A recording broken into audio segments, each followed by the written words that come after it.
জুড়ে করোনা প্রভাবে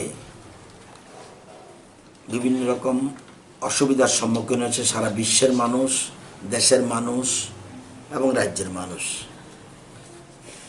এই জন্য সোশ্যাল ডিস্টেন্স মেনটেন করে নিখিল ত্রিপুরা শিক্ষক সমিতি, যার প্রতিষ্ঠাতা আজকে থেকে আপনার ৬৩ বছর আগে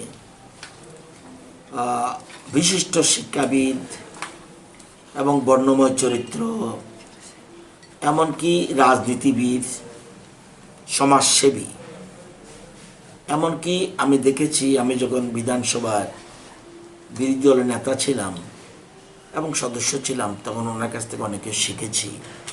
অর্থনীতি উনি পারদর্শী ছিলেন। সেই বীরবল্লভ স্যার হাতে এই সংগঠন নিখিল ত্রিপুরা শিক্ষক সমিতি। তারা প্রত্যেক বছরই রাজ্যের যেসব মেধাবী ছেলে মেয়ে তাদেরকে মেধা পুরস্কার দেয় নিজেদের সংগঠনের তরফ থেকে।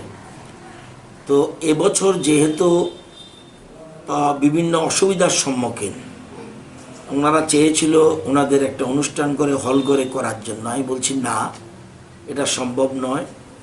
কোনো মতেই ২০ জনের নিচে ছাড়া আমি কোনো অনুষ্ঠানে যাব না। এই জন্য ওনারা ২ জন, এই যে এবারের মাধ্যমিক পরীক্ষায় টপ 10 হয়েছে 24 জন। এর মধ্যে দীপায়ন এবং তিশাশ্রী, এই ২ জনকে এখানে এসে, আমি যেহেতু শিক্ষামন্ত্রী, আমার হাত দিয়ে ওদেরকে সম্বর্ধনা দেওয়া হয়েছে। আমি সংগঠনকে, নিখিল ত্রিপুরা শিক্ষক সমিতির যারা কর্মকর্তা এখানে আছেন তাদেরকে অভিনন্দন জানাই। বীরবল্লভ স্যার স্মৃতিকে ধরে রাখার জন্য এবং ছাত্রছাত্রীদের পাশে দাঁড়ানোর জন্য তাদেরকে অভিনন্দন জানাই। তারা বিভিন্ন সময় বিভিন্ন কাজ করে যাচ্ছেন, সেবামূলক কাজ করে যাচ্ছেন।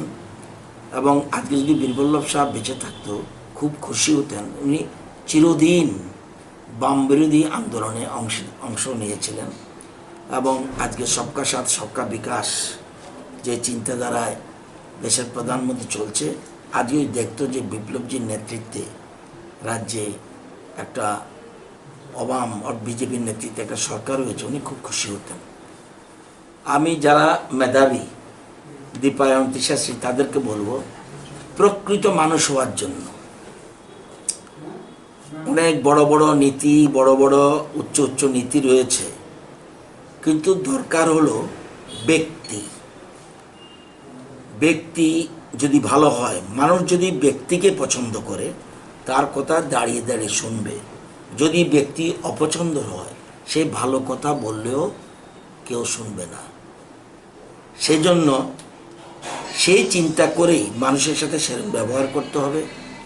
এবং আমাদের পৃথিবীর যে ইতিহাস, কয়েকজন পবিত্র, চরিত্রবান এবং শ্রদ্ধাভাজন ব্যক্তির ইতিহাস, এবং যারা আমার ডান দিকে দাঁড়িয়ে আছে 2 জন মেধাবী, তাদের হৃদয় হতে হবে, অনুভব করার মতো হৃদয় থাকতে হবে এবং ধারণা করার মতো মস্তিষ্ক থাকতে হবে এবং কাজ করার মতো হাত থাকতে হবে। সেজন্য স্বামী বিবেকানন্দ বলেছেন, প্রকৃত মানুষ হওয়ার জন্য পৃথিবীর যত ধন সম্পদ তার থেকে বেশি মূল্যবান মানুষ। সেই মানুষ হওয়ার জন্য আমি তাদেরকে আহ্বান জানাবো। এর জন্য স্বামীজি বলেছেন, শুধুমাত্র প্রকৃত মানুষ হয়ে যাও, তাহলে আপনি সব গড়গড়িয়ে চলে আসবে তোমার কাছে। তো তাদেরকে আমি অভিনন্দনের পাশাপাশি বলবো, প্রকৃত মানুষ হওয়ার জন্য। এরা খুব গরিব ঘরের ছেলে মেয়ে পরিবার থেকে উঠে এসছে। দীপায়ন একজন সবজি ব্যবসায়ী ছেলে, আর তৃষা হলো একজন পানের আড়তে কাজ করে, একদম গরিব ঘর থেকে উঠে। অর্থাৎ উদ্দেশ্য যদি মহৎ থাকে তাহলে সে লক্ষ্যে বুঝতে পারবে। আগামী দিনে তাদের উত্তর মেধা আরও বিকশিত হোক, এটা আমি চাইব। পাশাপাশি সংগঠনকে আমি অভিনন্দন জানাবো যে আপনার আমাদের বীরবল্লভবাবু স্মৃতিকে ধরে রেখেছে এবং খুব কম লোকের মধ্যেই এই ধরনের জ্ঞান রয়েছে। বীরবল্লভবাবুর যেরকম ছিল, কী অর্থনীতি, কী সমাজনীতি, কী সমাজসেবামূলক, কী শিক্ষাবিদ, সব দিকে এক বর্ণময় চরিত্র ছিলেন উনি। ওনার স্মৃতিকে ধরে রেখেছে। আমি এই দুর্দিনেও ওনারা পাশে দাঁড়িয়ে আছেন এবং স্মৃতি ধরে ছেলে মেয়েদের পুরস্কৃত করছেন, সম্বোধনা দিচ্ছেন, তাদেরকে অভিনন্দন জানাচ্ছি।